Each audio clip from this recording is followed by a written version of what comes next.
তাহলে 6 নম্বর স্কুলের প্রশ্নগুলো দেখে নাও। ক্ষমতার মাত্রিয় সংকেত হলো অপশন বি ml²⁻³ 2 প্রদত্ত ভিডি লেখচিত্রগুলির মধ্যে কোনটির নির্দিষ্ট প্রাথমিক বেগ সহ সমতরণে চলছে? Option D. সাইফনের ক্রিয়াশীল নির্ভর করে তাহলে চাপের পার্থক্যের উপর। পরের প্রশ্ন,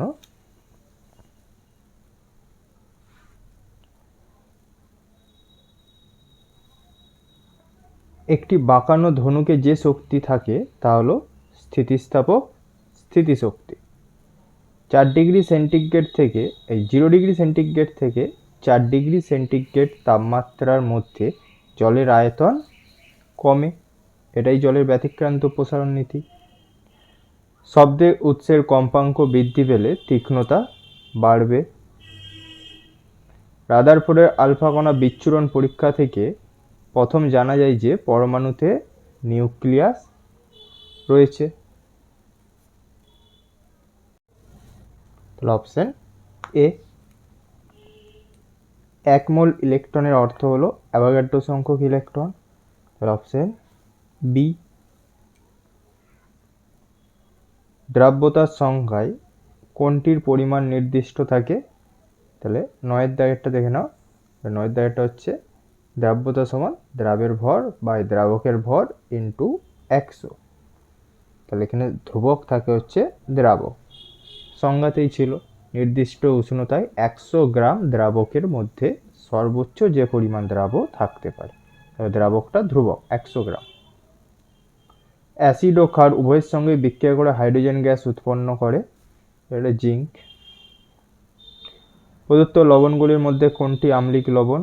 অপশন সি সোডিয়াম বাইসালফেট। বায়ুর গ্যাসীয় উপাদান পৃথকীকরণে যে পদ্ধতি অবলম্বন করা হয়? তাহলে 12টা হচ্ছে অপশন বি আংশিক পাতন। কলিফর্ম কাউন্ট শব্দটির সঙ্গে সম্পর্কিত হচ্ছে ব্যাকটেরিয়া।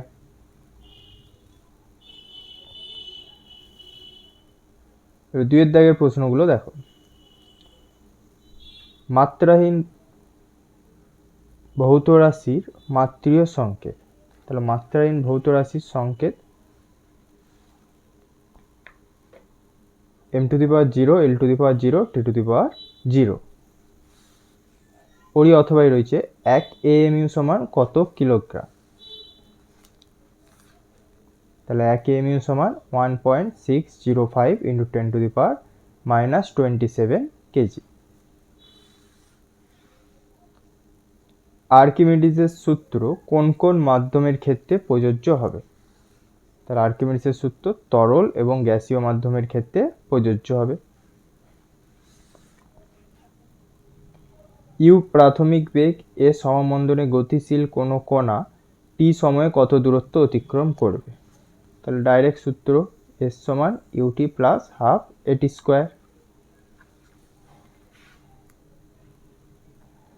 4টা রূপোর আপেক্ষিক গুরুত্ব এত হলে এসআই পদ্ধতিতে রূপোর ঘনত্ব কত? তাহলে আপেক্ষিক গুরুত্ব থেকে ঘনত্ব যাওয়া আমরা আগেও করেছিলাম, তাহলে 1000 দিয়ে গুণ করতে হবে kg/m³। ইস্পাত ও রবারের মধ্যে ইস্পাত বেশি স্থিতিস্থাপক, তাহলে এটা সত্য। প্রান্তীয় বেগের মান তরলের ঘনত্বের উপর কিভাবে নির্ভরশীল? তাহলে ঘনত্বের সাথে সমানুপাতিক। ঘনত্ব বৃদ্ধি পেলে প্রান্তীয় বেগও বৃদ্ধি পায়, অর্থাৎ সমানুপাতিক। ক্ষমতার ব্যবহারিক একক কি? তাহলে ক্ষমতার ব্যবহারিক একক ওয়াট।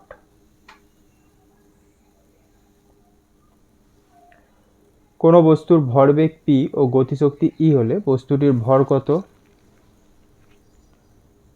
তাহলে ভরবেগের সূত্রটা পি সমান √2mE।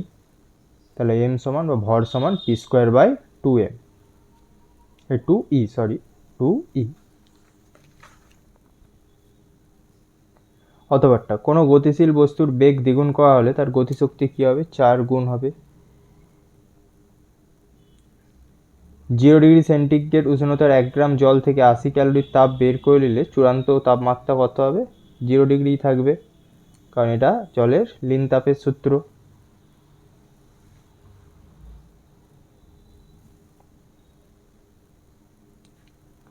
পরেরটা, আপেক্ষিক আর্দ্রতার একক কি?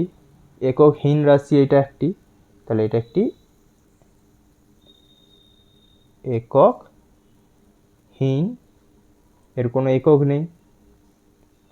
দুটি শব্দ তরঙ্গের কম্পাঙ্ক ভিন্ন, এদের মধ্যে কোনটির তরঙ্গ দৈর্ঘ্য বেশি? তাহলে যে শব্দের কম্পাঙ্ক কম তার তরঙ্গ দৈর্ঘ্য বেশি। যে শব্দের কম্পাঙ্ক কম তার তরঙ্গ দৈর্ঘ্য বেশি, মানে ব্যস্ত সম্পর্ক।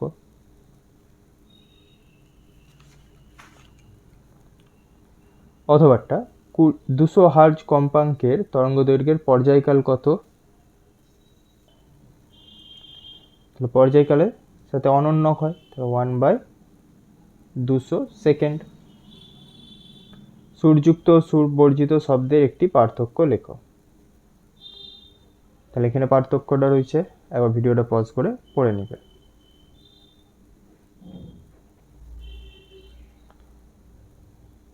এসআই পদ্ধতিতে ইলেকট্রনের আধান কত?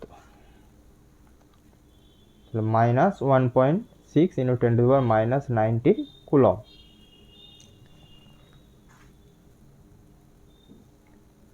ক্যাথোড রশ্মি দ্রুতগতি ড্যাশ কণার স্রোত, ঋণাত্মক কণার স্রোত অর্থাৎ ইলেকট্রন কণার স্রোত হচ্ছে ক্যাথোড রশ্মি।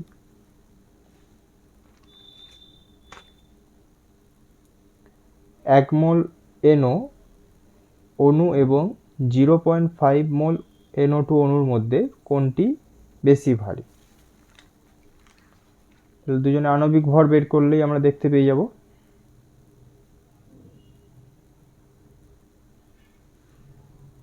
তাহলে 1 মোল মানে 30 গ্রাম, আর 0.5 মোল মানে 23 গ্রাম NO2 হচ্ছে। তাহলে কোনটা ভারী?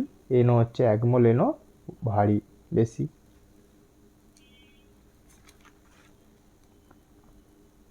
এসটিভিতে 2 মোল জলের আয়তন, তার আগে একটা রয়েছে 22 গ্রাম কার্বন ডাইঅক্সাইডে অণুর সংখ্যা। তাহলে কার্বন ডাইঅক্সাইডের আণবিক ভর 44, তাহলে 44 গ্রামে অ্যাভোগাড্রো সংখ্যক, তাহলে 22-এ অর্ধেক।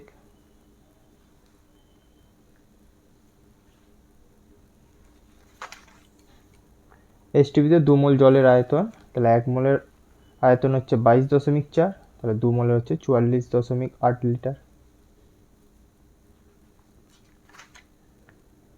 বাম স্তম্ভের সাথে ডান স্তম্ভ, দুধ ও তরলের মিশ্রণ, তাহলে এটা হলো ইমালশন।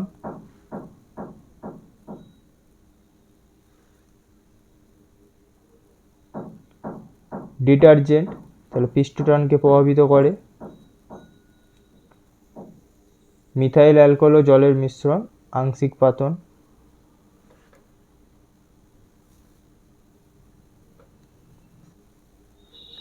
বলয় পরীক্ষায় যে বাদামি বলয়টির সৃষ্টি হয় তার সংকেত, সংকেতটা তোমরা বইয়েও পেয়ে যাবে, দেখে নাও। FeH2O এর হোল 5 NOSO4।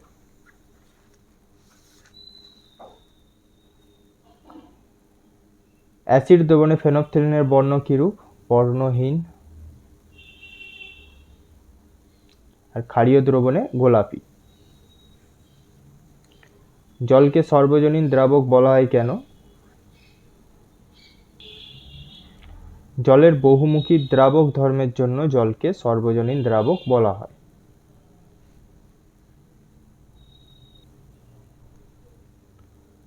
জলকে জীবাণুমুক্ত করার জন্য কোন হ্যালোজেন মৌল ব্যবহার করা হচ্ছে? তাহলে ক্লোরিন, Cl2। জিঙ্ক অক্সাইড কি ধরনের অক্সাইড? উভধর্মী অক্সাইড। তাহলে উভধর্মী অক্সাইড হচ্ছে জিঙ্ক অক্সাইড, এর সংকেত ZnO।